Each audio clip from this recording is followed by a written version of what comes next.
Oi pessoal, tudo bem? Eu sou a Mari e hoje eu vim compartilhar com vocês 8 dicas que eu considero essenciais na hora que você vai fotografar com o seu celular. Eu preparei esse conteúdo pensando em fotografia de crianças, mas é claro que vocês podem usar essas técnicas para fotografar adultos também. Vamos lá?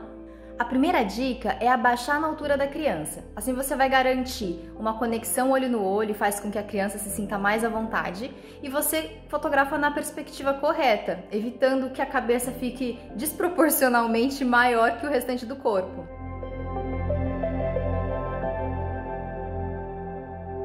E a segunda dica também tem a ver com perspectiva. É você manter o seu celular num ângulo reto em relação ao chão.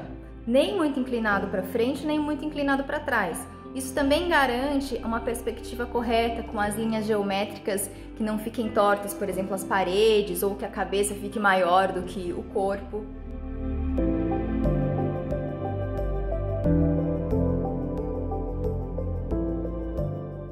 Agora, a fotografia também é experimentação, então você pode quebrar essa técnica se você quiser fazer composições criativas, testar novos ângulos. Existem dois ângulos muito interessantes, que é o plongé, quando você fotografa de cima para baixo, e o contra-plongé, quando você fotografa de baixo para cima. Só lembrando que esses ângulos, eles trazem sensações, ou eles trazem percepções emocionais também. Então, geralmente, quando a gente fotografa de cima para baixo, a gente está querendo dizer que o assunto ele está mais vulnerável, ele é mais inferior do que a pessoa que está fotografando. Então eu vou citar um exemplo que vai ficar bem claro. Não sei se vocês já viram aquelas cenas, por exemplo, de quando se faz uma expedição à África e se fotografa crianças carentes. Muitas vezes as crianças eram fotografadas justamente num ângulo de cima para baixo. Esse ângulo traz uma sensação de vitimização, de vulnerabilidade. É preciso tomar muito cuidado na hora que a gente escolhe os ângulos, porque a gente está posicionando também o assunto e a forma como a gente interpreta aquela situação. A gente tem que fazer isso de uma forma proposital, de uma forma intencional. Ao contrário, o ângulo de baixo para cima, o contra-plongé, ele traz uma sensação de superioridade. Então, para ficar mais claro, um exemplo muito bom é a fotografia de moda, em que as modelos são sempre fotografadas de baixo para cima para trazer uma sensação de autoridade, uma sensação de superioridade. E a dica 3 é: não peça poses, peça movimentos e, no caso das crianças, brincadeiras. É normal que a gente queira pedir para as crianças sorrirem, fazerem poses, só que isso faz com que elas fiquem duras, porque elas não sabem exatamente o que está acontecendo. Além disso, pode ser que elas se incomodem ao longo do tempo, ao longo do processo de ser fotografadas, elas falem: não, eu não quero mais ser fotografada. Para evitar que isso aconteça, o ideal é deixar que as crianças brinquem livremente, enquanto a gente vai rodar ao redor dela para buscar esses ângulos, para buscar essas fotos criativas.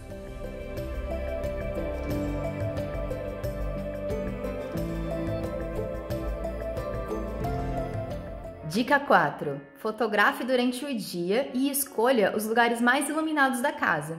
Então, por exemplo, os lugares que costumam ser mais iluminados naturalmente são ao lado das janelas ou nas entradas, por exemplo, as portas, as varandas, geralmente é onde você consegue a melhor luz. Então, se você estiver fotografando durante o dia dentro de casa, procure esses lugarzinhos para você fotografar. Sua luz vai ficar muito melhor. Evite usar muitas lâmpadas. Às vezes a gente acha que acendendo todas as lâmpadas da casa a gente vai conseguir um efeito melhor. Mas às vezes isso só piora a situação, porque cada lâmpada vai gerar uma luz diferente no rosto. E pode ser que com várias lâmpadas acesas, várias sombras se formem e até deformem o assunto. Então o ideal é que você apague as luzes, observe a entrada de luz natural e tente trabalhar apenas com a luz natural como sua luz principal da fotografia. Agora, se você tem um equipamento de iluminação, por exemplo, um spotlight, se você tem um softbox, você pode usar ele para te ajudar a ter um preenchimento na iluminação. No caso das crianças, acaba sendo mais difícil porque as crianças estão sempre em movimento, então o ideal é sempre usar luz natural mesmo. Mas quando a gente fotografa adultos, a gente tem essa possibilidade de usar outros tipos de iluminação para ajudar a compor, sempre de uma forma muito intencional, a iluminação também. E aqui vai uma dica que pouca gente sabe, algumas pessoas já fizeram por engano, que são as fotos sequenciais. Geralmente o celular, se você manter o botão do clique pressionado, ele vai fazer várias fotos sequenciais e depois vai te dar a possibilidade de escolher qual a melhor foto para você salvar. Todas essas fotos vão estar em boa resolução e você escolhe o melhor momento. Para a criança isso é ótimo, porque, por exemplo, se a criança está correndo, geralmente fica difícil fazer um clique bem assertivo. Quando você considera o modo sequencial de fotos, você faz 20, 30 fotos do mesmo momento e depois você escolhe aquela que tem um instante decisivo, aquela que tem um instante mais importante, ou você escolhe aquela que tem a composição mais bonita.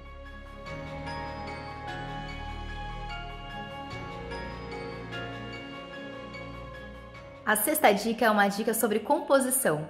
Que tal usar os reflexos dos espelhos ou os reflexos dos vidros para compor fotos diferentes?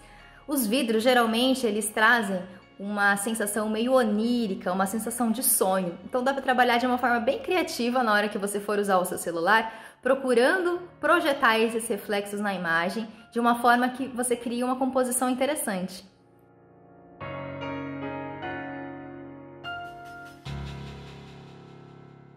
Só atenção na hora que você for fazer o foco na foto usando o vidro, para você focar o assunto e não o vidro. Então, na hora que você for compor, sempre clica ali no botão do foco, justamente na pessoa ou no assunto que você quer fotografar, para que o vidro não fique focado, a não ser que essa seja a sua intenção, focar somente o vidro e o restante ficar desfocado. A sétima dica é uma dica sobre narrativa. Geralmente, quando a gente vai fotografar pessoas, a gente foca muito na pessoa, no ser humano.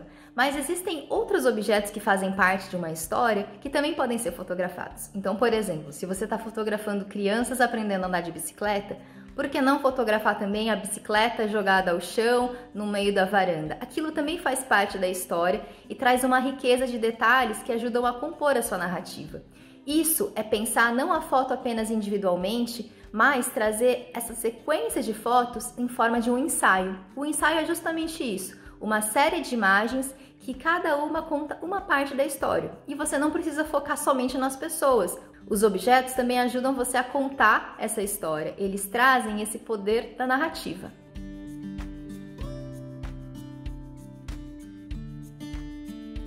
E a oitava e última dica é: aproveite melhor essas fotos imprimindo elas.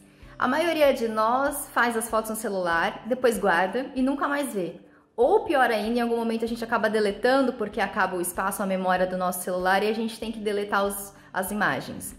E quando você faz um álbum, você também traz uma sensação sinestésica das suas fotos, que é o toque, tocar o papel, folhear as páginas. Tudo isso é uma forma de preservar as suas imagens, valorizar a sua fotografia.